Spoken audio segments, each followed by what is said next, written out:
we were doing the verse number first, second, and third of the first section of the chapter 10, and in which Bhagavan is going to explain again all that he had explained earlier in the chapter 7, 8, and 9. And there are certain commentators who believe that these chapter 9, in a way, is actually a summary of all that has been mentioned so far. So there is nothing terribly new in this chapter, but this is a summary again. This is kind of, in a certain way, a repetition or rehash, or you can call it a revision of all that Bhagavan has already explained to us in all these chapters together. So there will be certain elements taken from different chapters here. What are the key ideas? The key ideas is that the Parameshwara, the Param Brahman, he can be Sopadhika or a Nirupadhika. He can have certain names and forms, or he may be free from any names and forms. So that is called Nirupadhika Brahman. Without one good example which is given is, let's imagine that there is a crystal and there is a red rose kept close to it, and there is light falling on it. The red color of the rose is reflected on the crystal. You are not seeing the rose, you are looking at the crystal, it looks red to you. This is a particular Sopadhika Adhyasa. There is a certain red color which doesn't belong to the crystal reflected on it. Similarly, Brahman, and there is something called also Nirupadhika Adhyasa. So this is Sopadhika Adhyasa. Nirupadhika Adhyasa is what? The rope suddenly looks like a snake. There is no reflection of any external reality on it. That's why it's looking like a snake. No, by very ignorance of our own way of looking at it, it looks like a snake. So that is called Nirupadhika Adhyasa. And there are different kinds of adhyasas, and we'll go there. What is Arthadhyasa, Jnana Adhyasa, and all that. 6 types of adhyasa or superimposition. Here Bhagavan says, you please listen to who am I again, because it's not easy for you to understand. Bhuya eva mahavaho shrunu me paramam vachaha yatteham piyamanaya vachyami hitakamyaya.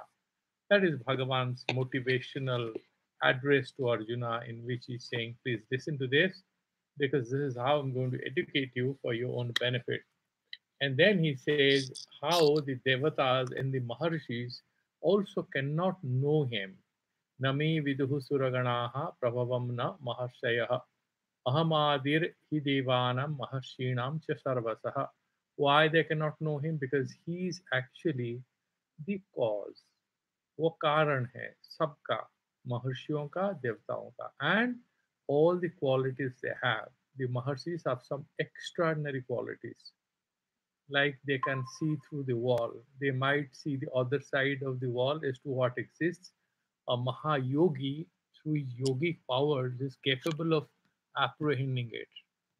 But where did he get it? Bhagavan asks. It's all out of me. And therefore, even Maharshis or Devatas, unless I have the kindness to show it to them, they cannot know it. So they can know it provided God has the grace. Because, as we were discussing yesterday, if Devatas and Maharshis cannot know who is Bhagavan, how can we human beings know it? No, Bhagavan says yes.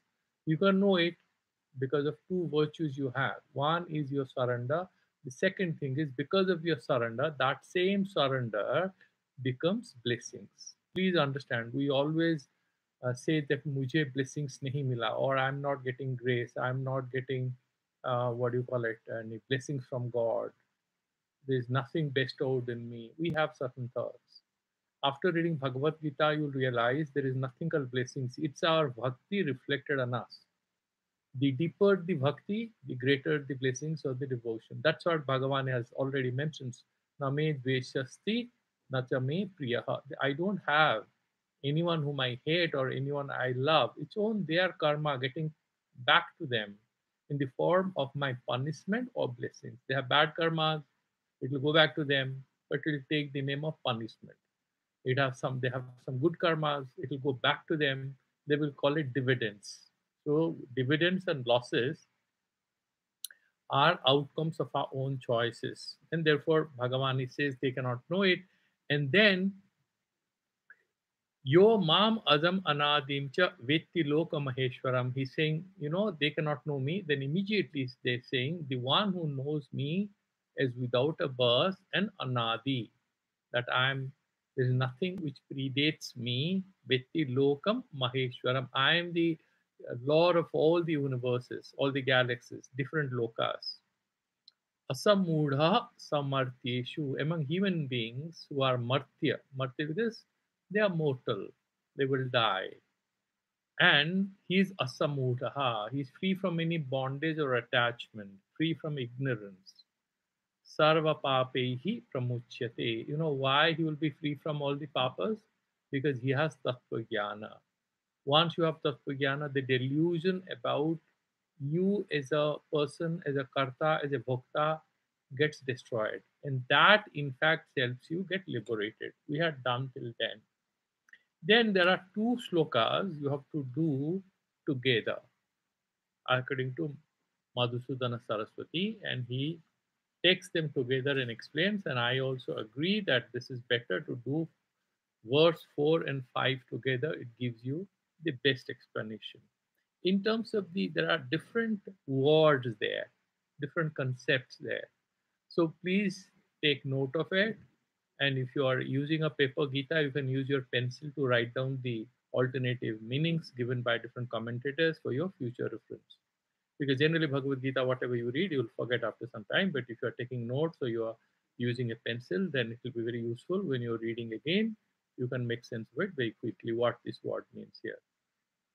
बुद्धिर्ज्ञानमसम्मोहः क्षमा सत्यं दमः समः सुखं दुःखं भवो भावो भयं च भयमेव च अहिंसा समता तुष्टिस्तपोदानं यशो यशः भवन्ति भावभूतानां मत्त एव पृथग्विधाः.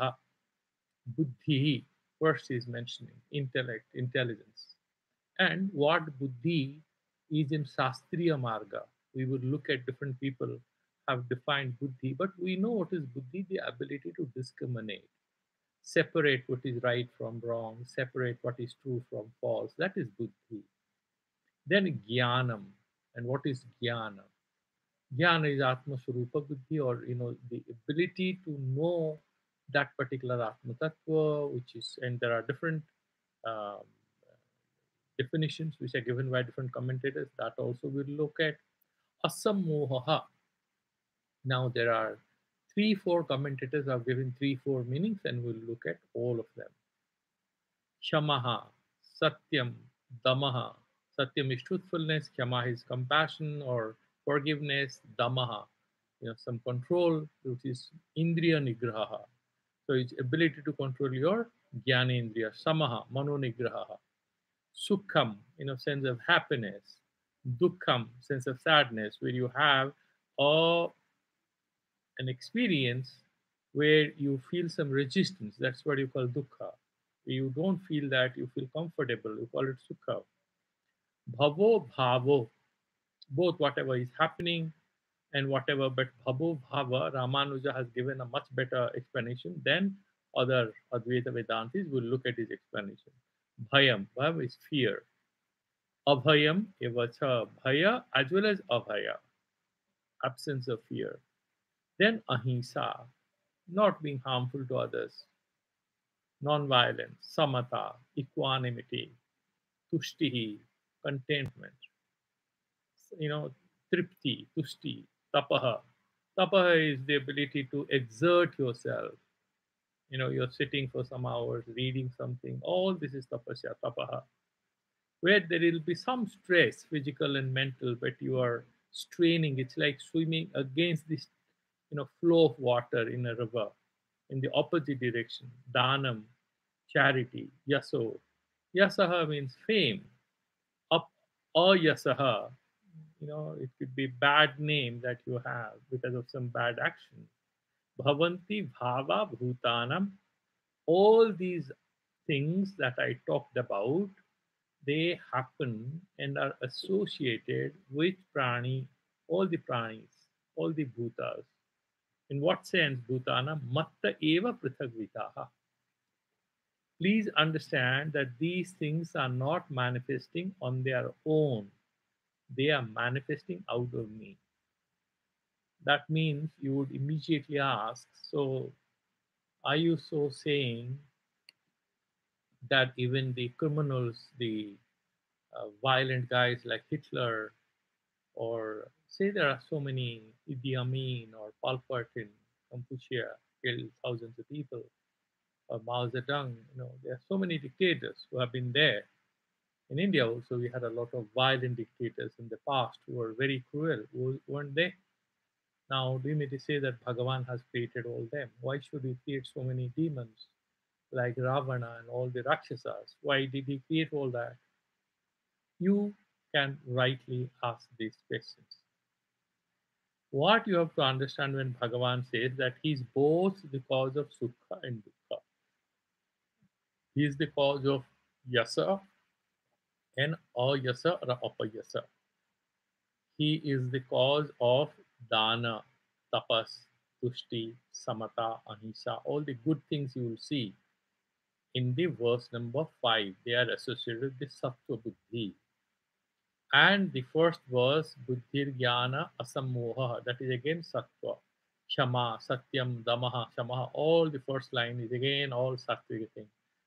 Sukham, Dukkham, Bhavo, Bhavo, Bhayam, Abhayam, Evacha. This is all very Rajasic and Tamasic together.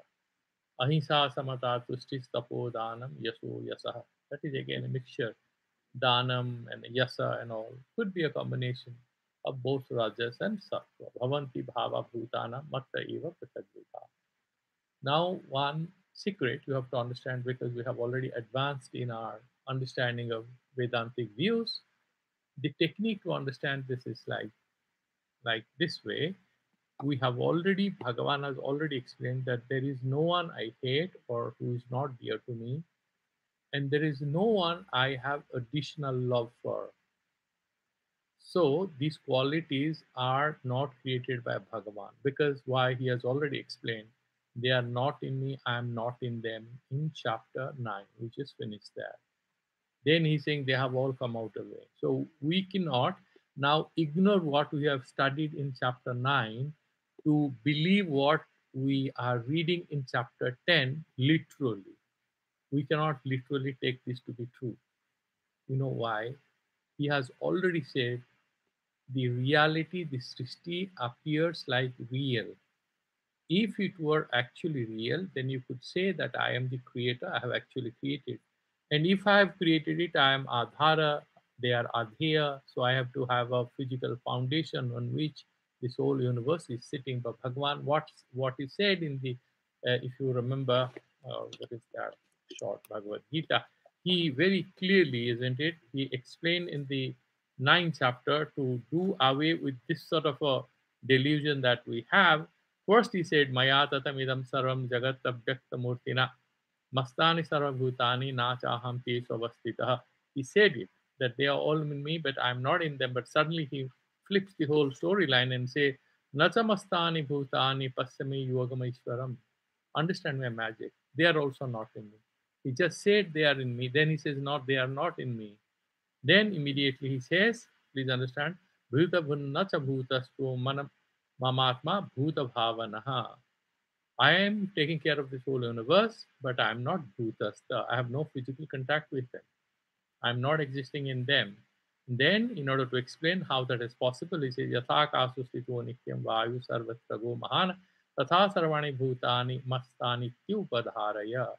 The way the atmosphere appears to be held together by space, same way they're held together by me. What is he trying to say? Space is subtle, sukshma. Vayu mandala, or the atmospheric sphere, is a little less subtle. That is also subtle, sukshma, but it is murta. There is movement. In space there is no movement. Okay, so that is how he's trying to say, saying that there is no physical contact. Then how these things have appeared? Bhagavan will say, actually, this is an appearance without any substance. The appearance is caused by a faulty perception. The Srishti is an appearance, is a phenomenal reality, is essentially caused by a faulty perception. Therefore, in chapter 9, he has already clarified that there is no physical contact by me in this physical universe that you see because I'm not a physical being.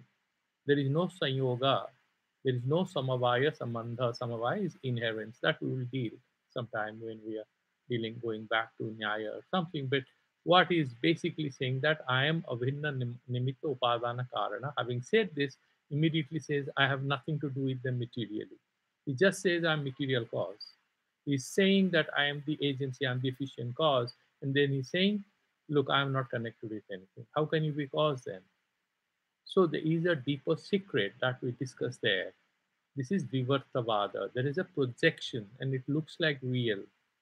The way the rainbow is a real thing, but what is its reality? There is a sun, there are sun rays, there is water, there is rain, and you look at the cloudy sky, and there are certain water droplets, and there is some refraction, and you have the color spectra that you watch, and you see the rainbow.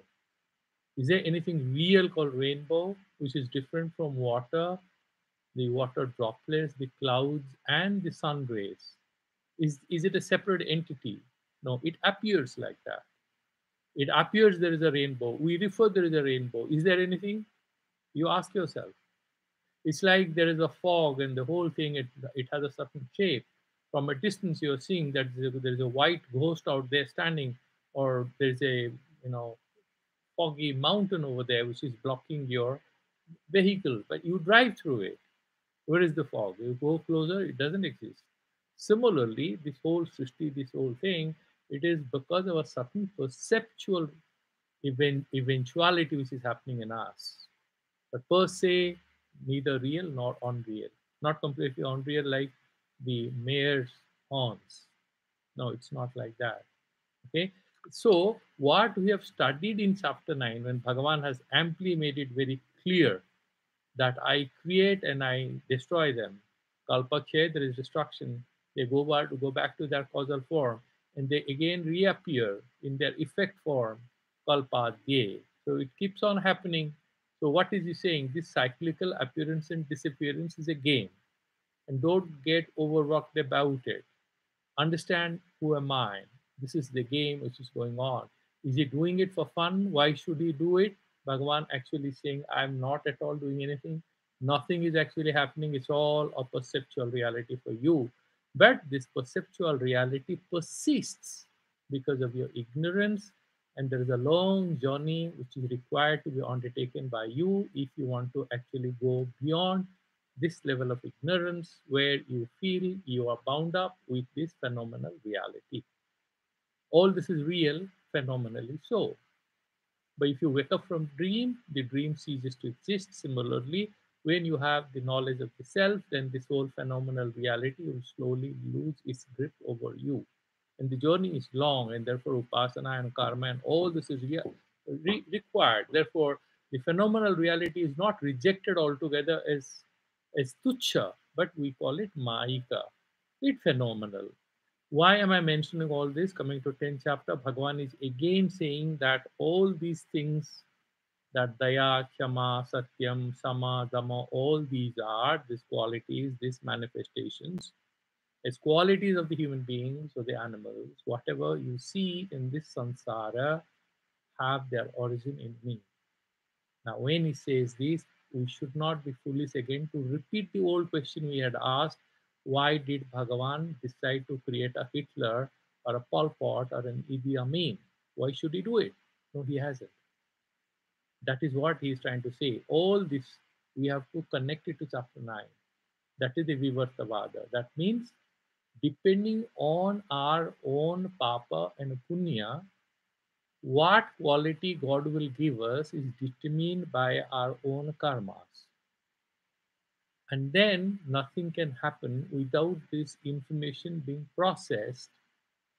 Just imagine that we are all tiny computer points, and there is a huge supercomputer to which all of us are connected. It has a program which processes the inputs to our computer points, these terminals. These terminals have a lot of Papa Punya inputs. These are being processed because of a program which is there in the supercomputer. The name of that supercomputer is Sarvanyamaka Ishwara. That supercomputer is also false in Vedanta. Ultimately, nothing there, only Satya. So that supercomputer, that Ishvara, is the one through which everything gets processed. And therefore, why did I get these many points on my computer terminal? It's because the supercomputer gave it to me. Actually, it's all my own karma. It's all inputs that was given. The result on my screen is determined by whatever inputs was given. There's no difference. You gave certain answers. You just look at it. Now people are giving online examinations. So you ticked on certain points and then you got a score. You ask yourself, who gave us the score? Is it the teacher? No, nothing. There is some artificial intelligence, there is a program, and that analyzes the answers we give. It makes a certain calculation. It's all predetermined. So, if actually you could get another chance to alter a few answers, you can score more. But you don't know according to what criterion a certain score is given to certain answer. There is some AI, they do some analysis, and once you have ticked some, say, out of 100 questions, you have met those 100 tick marks, which immediately process, analyze. Then you say, at the examination, the examiners gave me a certain percentile, whether it's 98 or 90 or 85 or whatever. But actually, did anyone give anything to you? There is a program which is there for all, and this program decides your fate. And we call that program God. But actually, it's all our karmas getting reprocessed and given back to us. And these projections is what is Srishti. They cannot happen without being mediated through that unifying field of intelligence and energy and power and consciousness called the Brahman. When we call it the processing power, it is Ishvara. When we do not see it anymore as the processing power but as pure field of consciousness, that is Nirupadika Brahman. This is a simple way to understand Vedantic philosophy, because even agency, omniscience, omnipotence, and omnipresence, these qualities, these are Swata Siddha in case of Brahman. It's a unified, infinite field of consciousness. Because it is consciousness, it has to be omniscient. And because it's infinite, it is omnipresent. And it cannot have any past or future. It's always ever present. And in the same vein, because there is nothing outside this field of consciousness, we call it omnipotent. So it's all how we look at it. He's not a human being. We have anthropomorphic imaginations. We imagine God as a handsome person or a beautiful lady with a lot of powers, whom we would like to see as our mother or father, as our benefactor, as an angel. That is because of our own personal preference or choice or emotional need. And Bhagavan is always willing to appear because the program is such, in whichever way emotionally you appeal to him, that program produces a particular robot, like a god or goddess, who will appear in a flash and solve your problem. Look at the beautiful imagination. It is possible. That's how it works. Whatever you wish manifests in your consciousness and addresses. Actually, it's all your goodness or your badness which is metamorphosing, itself. It metamorphoses into a certain other form, transforms into a certain other form, which you call phala. And therefore, the chapter 10, whatever vibhutis he is mentioning, and we have to look at it, we should not take it literally. We have to keep remembering the key sentences that he has mentioned in chapter 7 and 8 and 9, because that is the Tat Padartha he has already explained. Here, now talking about vibhutis, he will appear mostly as a person with certain qualities, but we have to read it in relationship with what we have already learned in chapter 9. That's what I'm kind of just, it's kind of a, alert, because there could be a temptation in us to take it for real, and once we take it as a real thing, then we'll start getting confused, because there are certain things about the Sopadika Brahma, and for Upasana it is very important. But we should not forget the powerful statements he has made already in chapters 7, 8, and 9 regarding who is he, and even an earlier chapter. Okay, so what are the key things he mentioned? That he mentions that this buddhir jnana asammoha kshama satyam damaha samaha sukham dukkham bhava bhavo bhayam cha bhayam evacha ahimsa samada tushti stapodanam yasho yasaha bhavanti bhava bhutanam matta eva prithagvidaha. These are differential manifestations of the same field of energy that is me, same field of consciousness that is me. And depending on where it is reflecting, it's like there is a beautiful sun which is blazing overhead, but then you have about 50 pots filled with water of different colors, and the suns which are appearing on the surface of these pots filled with water are appearing as pink or green or yellow or blue, depending on the color of the water. The sun will be different. Similarly, the same Aishwarya Satta Spurana is manifesting in different human beings as different kind of qualities, which Bhagavan mentioned here. This is a story about Srishti. Okay? And therefore, we should not go and Bhairav Bhagavan says, why are you doing this? Because we have to understand what he's trying to say. Now, first, let us do our homework about by going to Sankaracharya and how he sort of explains it. There are, mind you, different people, different saying different things about each word, and you have to look at it carefully. So, what is buddhi? Now, you look at Sankaracharya; he has a certain explanation about it. What he's trying to say, buddhi, antakarana, antakaranasya sukshmadi artha ababodhana samarthyam. So, what is sukshma? Anything subtle, that is buddhi, because generally anything which is physically, objectively available to you to recognize an elephant, you don't have to be very intelligent. To solve a trigonometric or polynomial equation, or to do a regression in economics, obviously you need to be very smart. You need a lot of buddhi. Why? Because that is very subtle. That is very sukshma. And by Sukshmadi, that means starting with Sukshma, that means Sukshmatara and a Sukshmatama. That is how Anandagiri mentions it. So, because the Brahman is Sukshmatama, okay, so it is subtler than the subtlest, Mahato Maha, and then it is bigger and more infinite compared to anything bigger, okay, Samarthyam, and then he sort of now, if you look at Ramanuja, he's saying manasaha nirupana samarthyam, that ability to analyze and draw a line to figure out. So a lot of people um, have mentioned, okay. And then if you look at Madhusudana, he's saying antakaranasya sukshmartha viveka samarthyam. Now, if you only say sukshmadhi ababodhana is understanding. But that becomes largely, if you look at it philosophically, there are two ways to do analysis. A little philosophical, bear with me. Now, I am showing you this particular thing, and I say this is a pen, and you're contesting, you're saying no, actually it's looks like a pen, but it's a pencil, which is true. So we are discussing whether it is a pen or a pencil. It looks like a pen, but it is a pencil. Now, what is the statement like? It's a statement. It's called a truth proposition.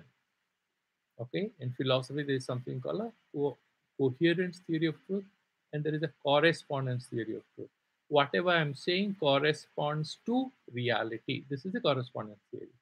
So X is such that X is equal to Y. This is a correspondence statement. X ऐसा है कि Y जैसा वो function करता है. We've studied that.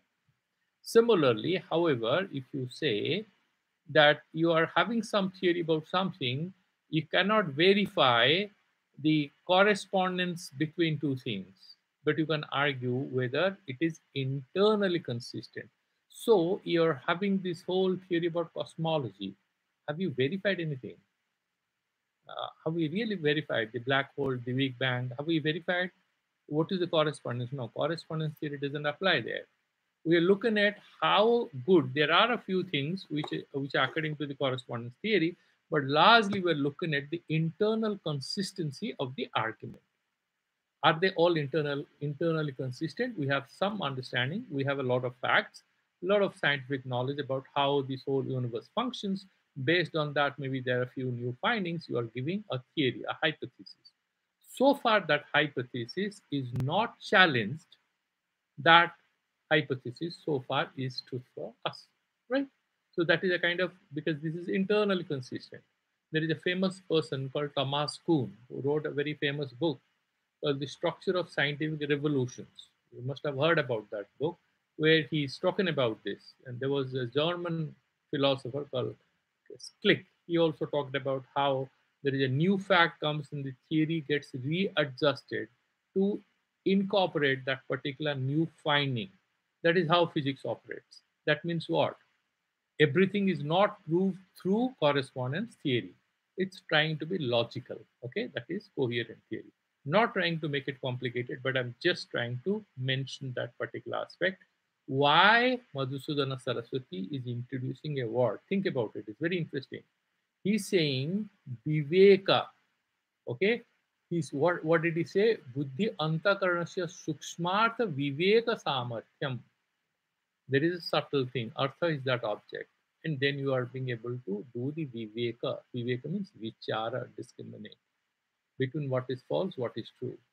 But by bringing in the word viveka, is also bringing into scope of discussion to my mind, is my personal perception, ethical theories. Because you see, in ethical theories, what are you discussing? Whether you should be extra kind to the daughter or the son. You have a son, you have a daughter. Okay, and let's imagine you have one gift. Should we give it to the son or the daughter? Some fathers will give it to the daughter. Why? If they have a son, they will say, look here, you are a boy. I'm talking about our cultural preferences, and girls first. But anyway, she's younger to you, so we should give it to her. You are more understanding, you are grown up. Maybe the boy deserves it, but we give it to the girl. But there could be other families where they might prefer to give it to the boy, right? Or, for example, giving some alms to a poor person. And there are a lot of people who say, no, no, you shouldn't give money, that will make them lazy and stuff like that. Another person is saying, yeah, whole world is lazy. There's a lot of rent seeking. There are a lot of rich men who do nothing but enjoy a good life. Giving a couple of pennies to a poor man, that's no sin. I'm going to give it. This kind of ideas are called ethical considerations. These are judgments about what is good and what is bad. They have nothing to do with facts. So there was this great English philosopher called G. Moore who said that you cannot move from east to odd. There is some reality. Okay, can that tell you what to do? No, they cannot. That is ethical consideration. But there is a school of thought called ethical realism. I'm not trying to complicate matters, but all I'm trying to say in very simple terms is that when we are talking about buddhi, to my mind, Madhusudana Saraswati is doing a great service by mentioning that sukshmartha viveka samarthyam, the ability to make analysis and make distinctions between sukshmarthas. Okay, in that artha, sometimes what is good and what is bad can also come. So he's expanding the sphere of buddhi to include ethical discussions. That's all. Okay, and that is what is jnana. Let's look at what is jnana. And Purushottama, what does he say? Buddhi. There is again, you see, Purushottama, again, he's a Vishishta Dvaiti, he's a Vaishnava. I also love the way he gives innovative interpretations. He's saying Buddhi, Dharma, Jnana, Kaushala. Look, the beautiful way he mentions. So you should not be very sectarian. If something beautiful thing is there, whether he's a Saiva or Vaishnava or he's Advaita Vedantin, for me it makes no difference. So he says a beautiful thing, Buddhi, Dharma, Jnana, Kaushalam. So dharma ability, that viveka, is very important. So it is not necessarily to know. Dharma is also about nature. So there is a bit of correspondence theory. It's also epistemological. It's also about knowing, but it is also having that kaushala, the ability, that practical understanding to do the right thing. And then there are Anandagiri and Dhanapati, um, Buddhi. Okay, so there's nothing new there. Buddhi antakaranasya sukshmartha bodhane samarthya, more or less. Now about jnana, the next word. What is jnana? Jnana is knowledge. That is a simple way. But let's look at how everybody has sort of made sense of it.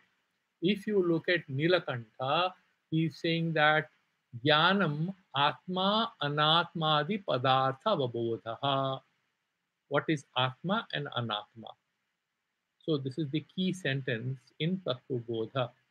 Nitya Nitya Vastu Vivekaha. So what is Nitya? That is Atma Vastu. Everything else is Anatma.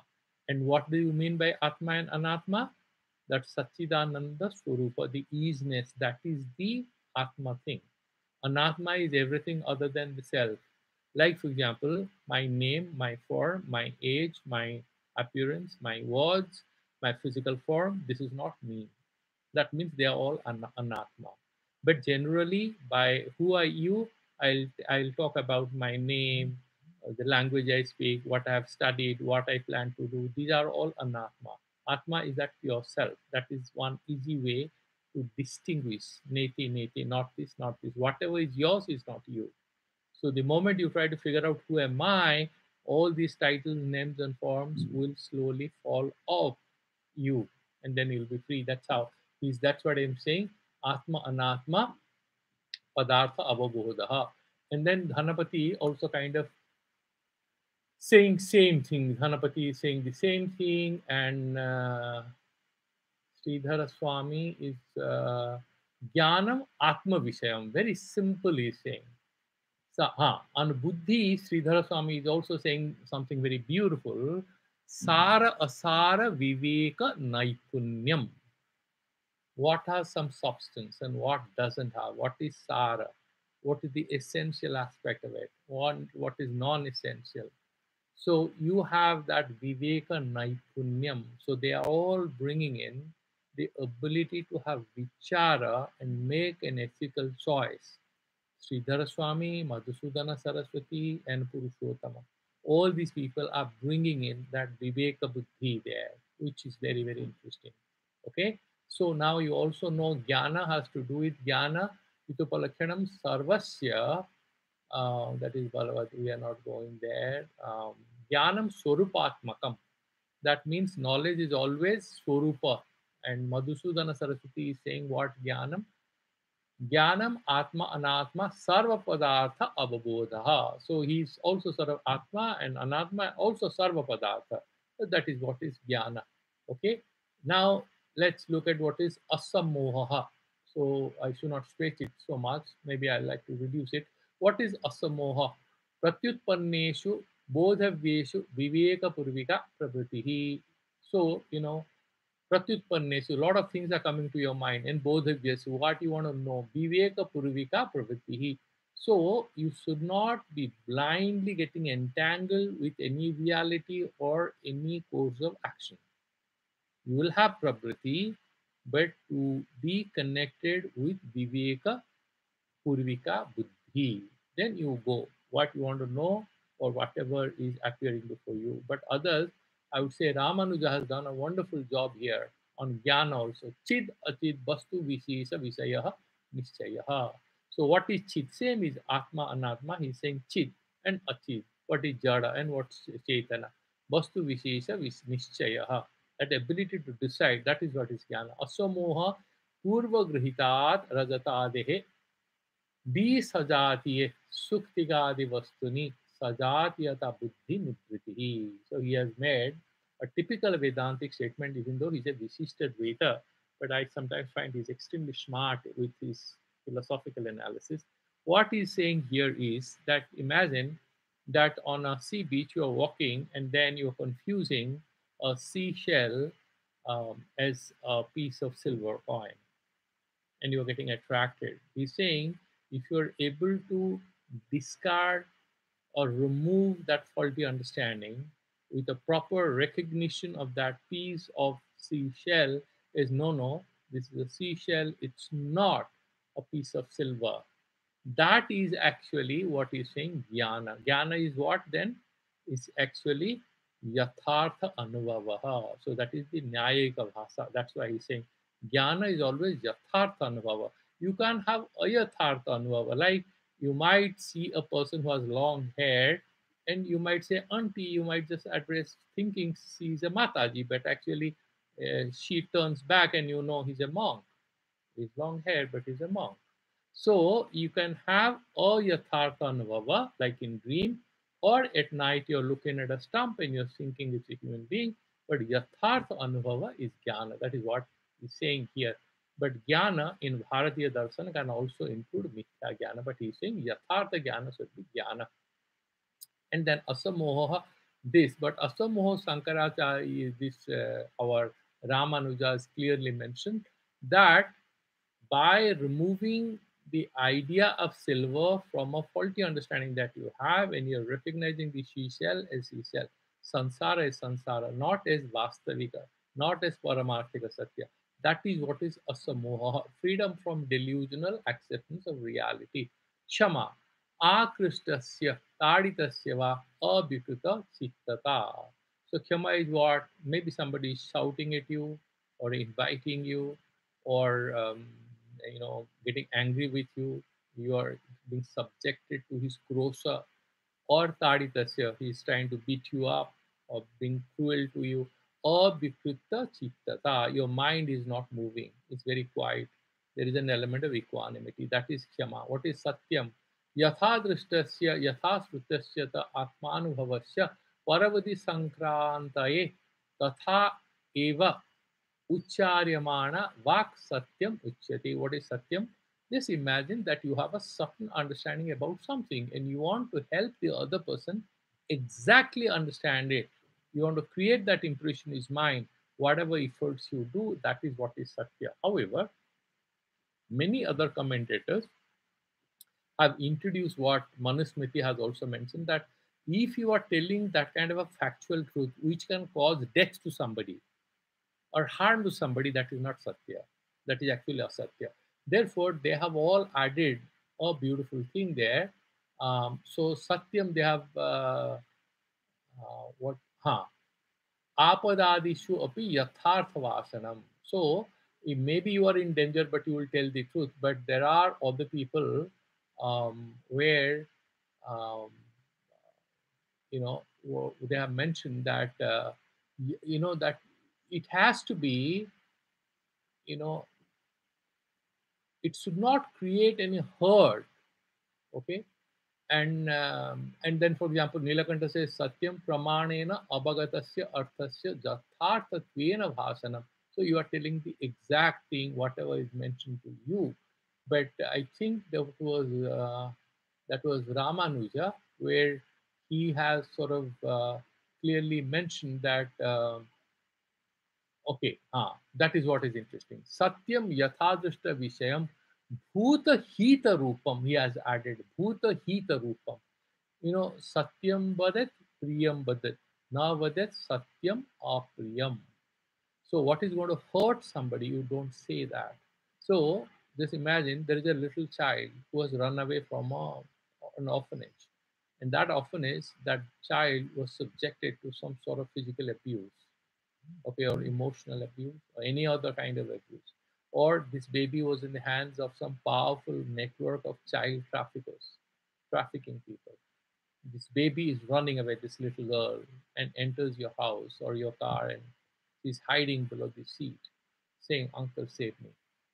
And then a person says, "Did you see a child running this side?" Are you going to say, "Yes, she has got into my car. I've hidden the baby in the dicky or something on the boot"?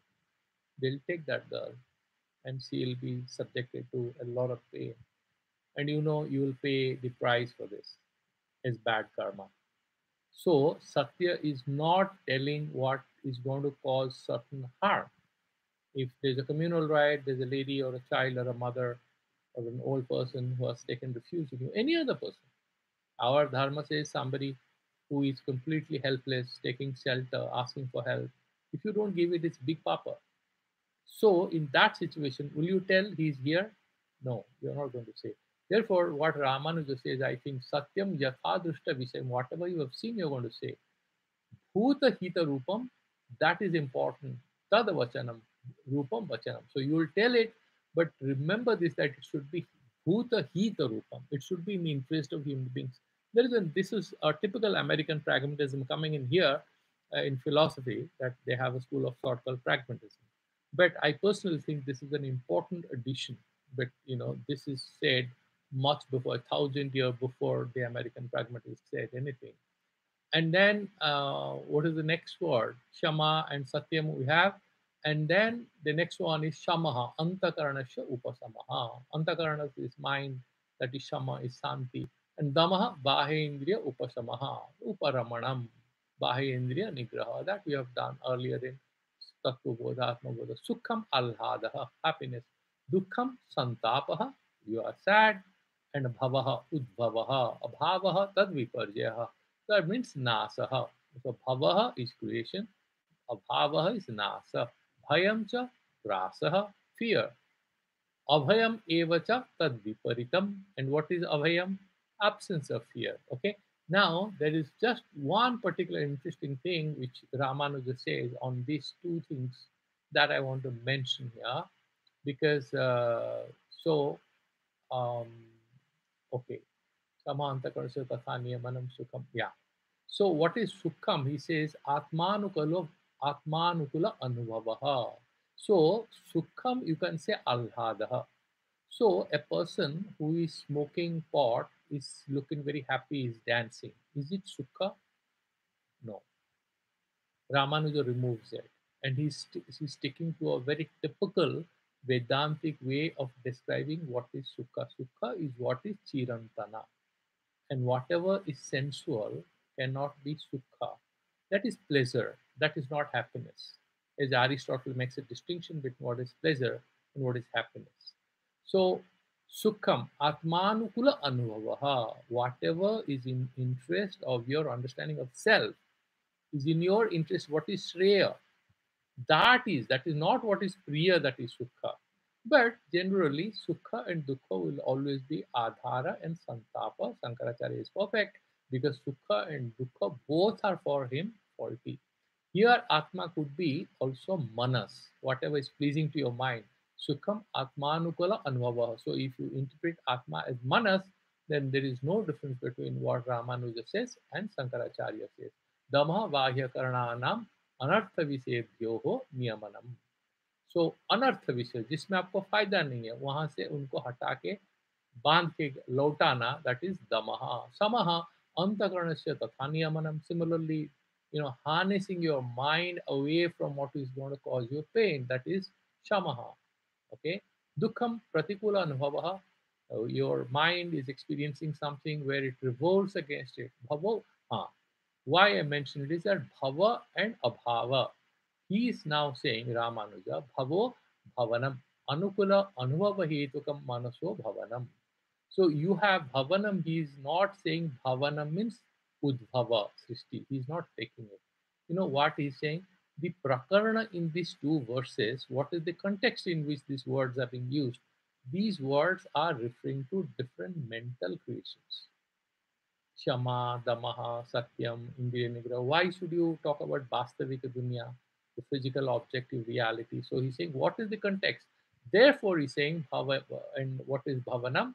He's mentioning he's mentioning that Bhavo Bhavanam, Anukula Anubhava Hetukam Manuso Bhavanam. So whatever is sort of is conducive to your mind to do something, that is what is bhavanam. Abhavaha pratikula anubhava hetuka. And that is what is abhava. So we say paise nahi hai. And you are sad about it, isn't it? So bhava is what? That you have a feeling that you have money, you have house, you have comfort and all that. Because that is anukula, vyavahar of your manas. And it is causing that. So that is bhava, huna, to have. Okay, as Karl Marx said, haves and have nots. So that position of a comfortable, conducive mindset of your manas, that is what is bhavanam. Abhava pratikula anubhava hetuka manasah avasada. So abhava is what? It's like you have a sense of loss. You may have money and a house, where maybe you wanted to talk to somebody, and that officer or that agent or that person had given you a time, and that appointment fell through, it didn't work. You are very sad. Avasadaha.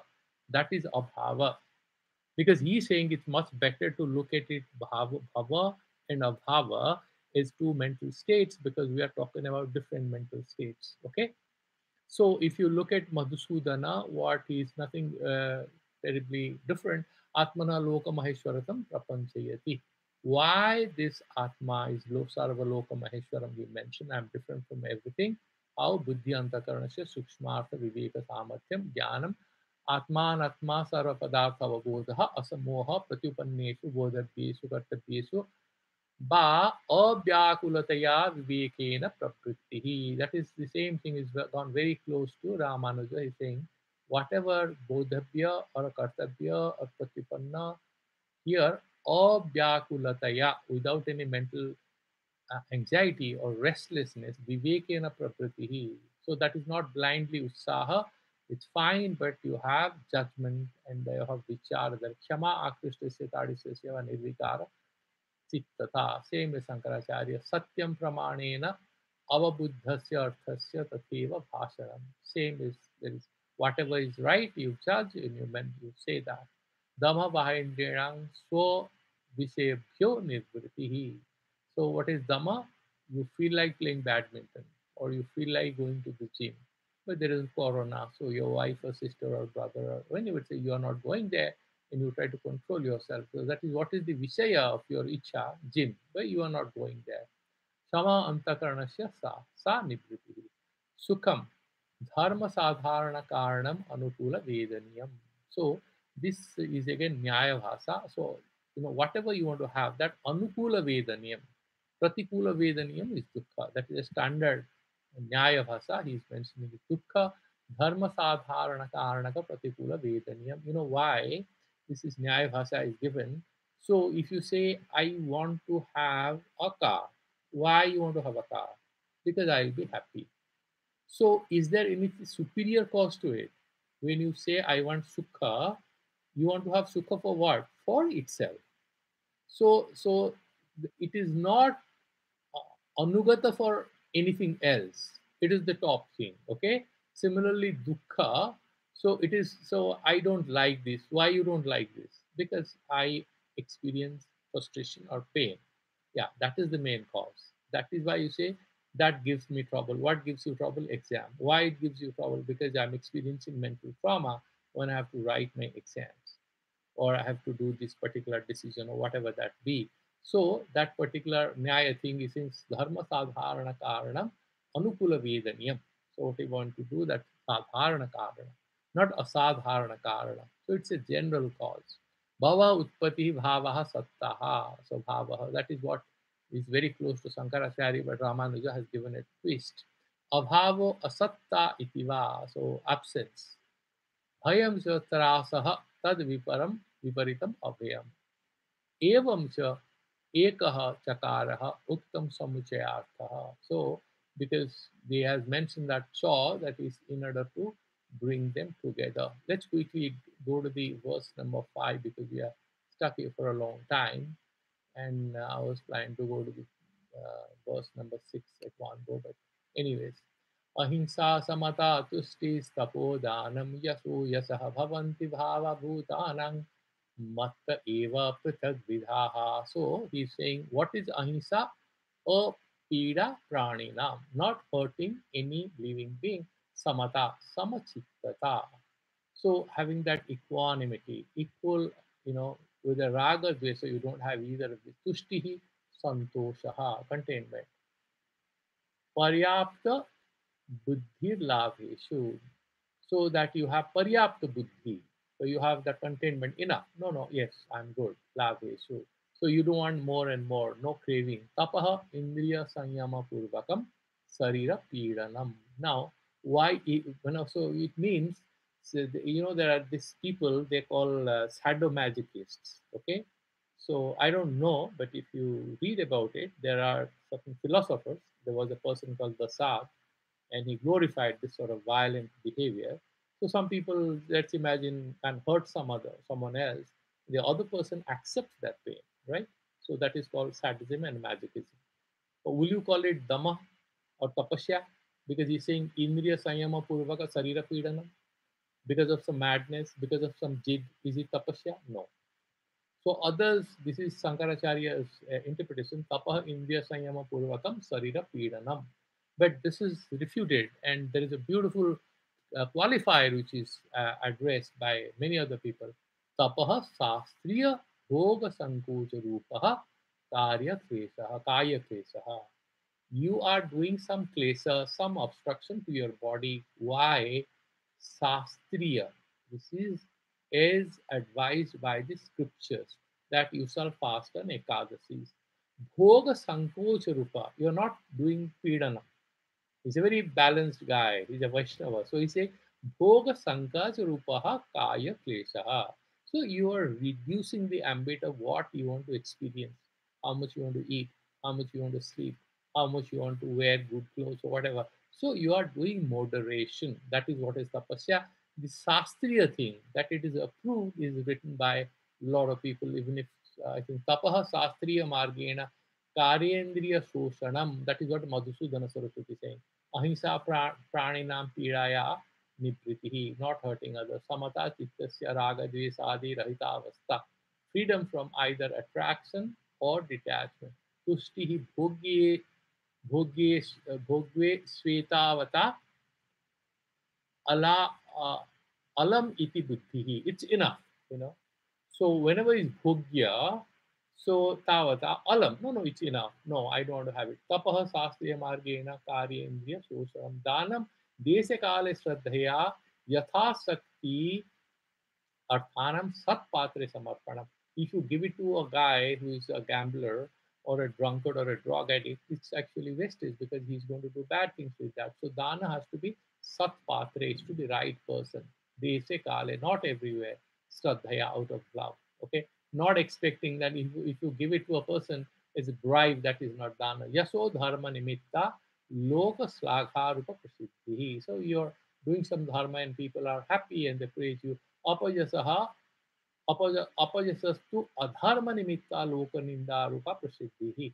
So that is bad name because you do something wrong, which is adharmika. Ete buddhyadayo bhavaha कार्य विशेषः सकारणकाः पृथग्विधा धर्माधर्मादि साधन वैचित्र्येण नानाविधा भूतानां सर्वेषां प्राणिनां मत्तः परमेश्वराद एव भवन्ति न अन्यस्मात् तस्मात् किं वाच्यं मम महे लोक महेश्वरत्वम इत्यर्थः. So that is what he's saying, that what is apajasa and what is jasa. Ete buddhyadayah, this buddhi, starting with the first verse, that buddhi and jnana and all that, karya visheshaha, these are all karya rupas, these are effects, sakaranakaha. They all have a cause, and what is that cause? Me. Pruthak vidaha, their appearing is different.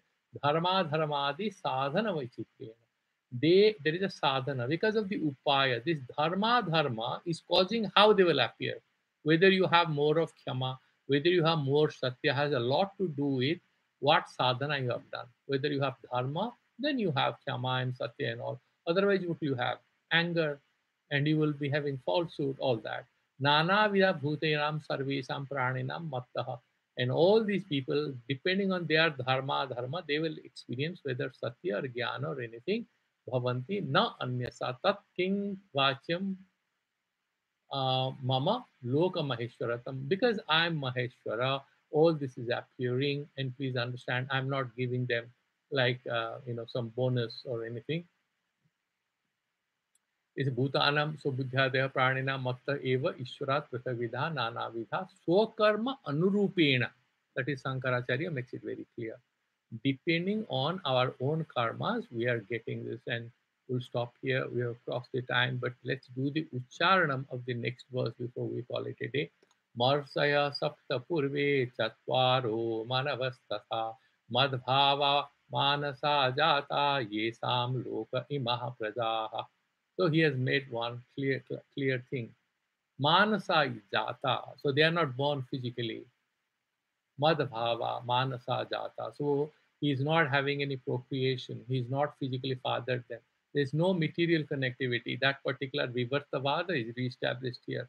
Maharsayaha and Saptapurvi, the seven Maharshis. And we will count them to and Chatvara Manavaspatha. And there are four Manus. Okay.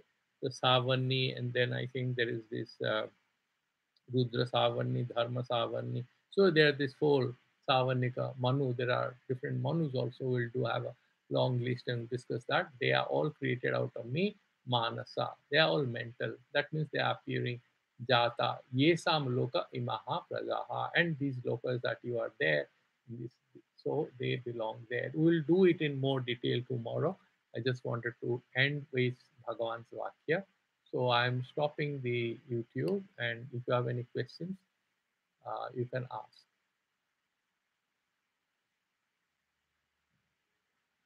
I don't know what happened.